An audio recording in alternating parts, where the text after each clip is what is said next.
ഞങ്ങൾ ഇന്ന് ചന്ദനപ്പള്ളി എന്ന് പറഞ്ഞ ഗീവർഗീസയുടെ പള്ളി വന്നേക്കുവാണ്. എന്തിനാ വന്നത് എൻ്റെ ചേച്ചി എനിക്ക് നിങ്ങൾക്ക് പറഞ്ഞു. ഹലോ ഗൈസ്, ഞങ്ങൾ ഇന്നിവിടെ വന്നിരിക്കുന്ന ചന്ദനപ്പള്ളി എന്ന് പറയുന്ന വളരെ അത്ഭുതം നടന്നിരിക്കുന്ന ഈ പള്ളിയാണ്. ഈ പള്ളിയുടെ മധ്യസ്ഥ എന്ന് പറയുന്നത് നമ്മുടെ ഗീവർഗീസാദയാണ്.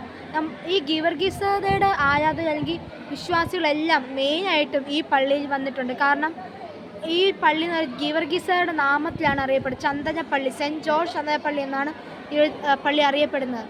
ഈ പള്ളി നമ്മൾ എന്ത് നേർച്ച നേർന്നാലും ഇവിടെ സാധിച്ചു തരുമെന്നുള്ള വിശ്വാസം കാലങ്ങളോളം ഈ ജനങ്ങൾക്കിടയിലാണെങ്കിലും ഉണ്ട്. അതേ വിശ്വാസമാണെങ്കിൽ കണ്ടിന്യൂ ചെയ്ത് ഞങ്ങളിവിടെ വന്നിരിക്കുകയാണ്. എൻ്റെ അമ്മ പല നേർച്ചകൾ നേർന്നു. അമ്മയ്ക്ക് ഓരോ അത്ഭുതങ്ങളിലൂടെ മമ്മി ഇങ്ങനെ കടന്നു വരികയും മമ്മിയുടെ ഓരോ ആഗ്രഹങ്ങൾ സാധിച്ചു തരികയും ചെയ്തിട്ടുണ്ട്. അതേ രീതിയിൽ തന്നെ ഞാനും ഇന്നിവിടെ വന്നിരിക്കുകയാണ്. അപ്പോൾ താങ്ക് യു. ഒരു കാര്യം മറക്കല്ലേ, ലൈക്ക്, ഷെയർ, സബ്സ്ക്രൈബ് മറക്കല്ലേ. ഒരു കമൻറ്റ് ഷെയർ ഒക്കെ ചെയ്യണേ.